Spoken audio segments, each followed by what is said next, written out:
क्या देश की गरीब जनता को मिल सकता है मुफ्त में न्याय? क्या हमारे देश में भी नागरिक उठा सकते हैं मुफ्त कानूनी सलाह का फायदा? क्या आप भी कर सकते हैं अपॉइंट बिना फीस के वकील? महंगाई के साथ कानूनी सेवाएं भी बहुत महंगी हो गई हैं। किसी भी व्यक्ति को अपने जीवन काल में कई दफा अदालत का काम करना पड़ता है। कई लोगों पर आपराधिक प्रकरण बना दिए जाते हैं और कई लोग अपने सिविल प्रकरण को लेकर के अदालत के समक्ष जाते हैं। भारत की कानूनी प्रक्रिया बहुत जटिल है। ऐसे में कोई भी आम व्यक्ति इस प्रक्रिया को समझ नहीं पाता है। कानून की बारीकियों को केवल एक अधिवक्ता ही समझ सकता है।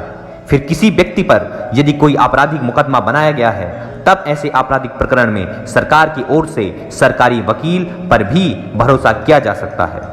एक वकील का सामना वकील ही कर सकता है। आम आदमी स्वयं अपना मुकदमा अदालत में नहीं लड़ सकता। उसे वकील की आवश्यकता होती है।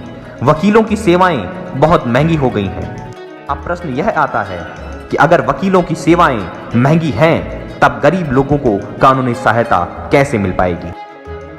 आपको बता दें कि भारत सरकार ने और भारत के सर्वोच्च न्यायालय ने इस समस्या से निपटने के लिए एक विधिक सेवा प्राधिकरण यानी लीगल सर्विस अथॉरिटी नाम का एक विभाग बनाया है। इसका निर्माण सन 1987 में किया गया था, जब गरीब लोगों को निःशुल्क कानूनी सहायता देने की घोषणा की गई थी। इस विभाग के माध्यम से भारत के उन गरीब लोगों को मुफ्त में कानूनी सलाह दी जाती है जो अपना मामला न्यायालय के समक्ष रख पाने में असमर्थ हैं, जिनके पास इतने रुपए पैसे नहीं हैं और आय में कोई साधन नहीं है। वह अपना मामला अदालत के समक्ष रख सकते हैं। इस विभाग के द्वारा भारत के प्रत्येक व्यक्ति को जो केस लड़ने के लिए समर्थ नहीं है, जिसके पास वकील को देने के लिए पर्याप्त पैसे नहीं हैं, उसको सरकार के द्वारा निःशुल्क वकील उपलब्ध कराया जाता है।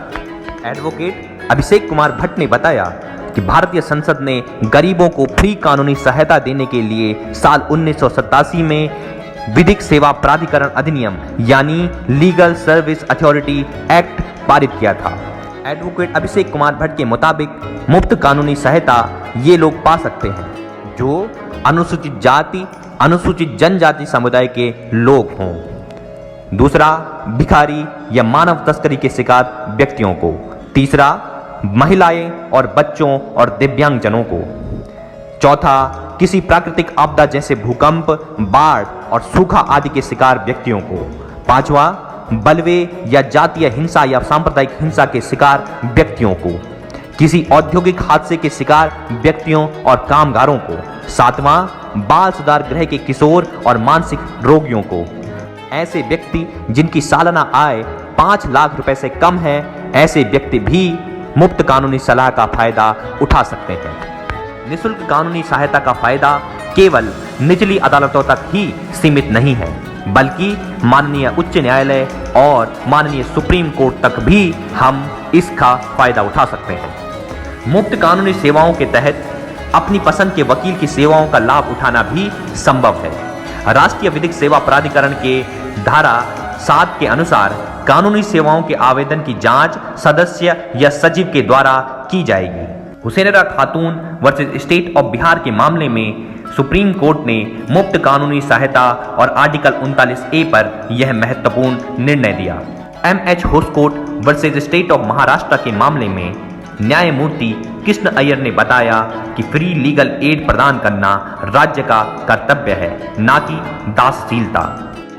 Mehta versus union of India 1986 के मामले में माननीय सुप्रीम कोर्ट ने कहा कि भारत का कोई भी व्यक्ति समाज में हो रहे मानवाधिकारों के उल्लंघन और किसी भी प्रकार की सामाजिक समस्या को लेकर सीधे माननीय सुप्रीम कोर्ट या माननीय हाई कोर्ट के चीफ जस्टिस को लेटर लिखे।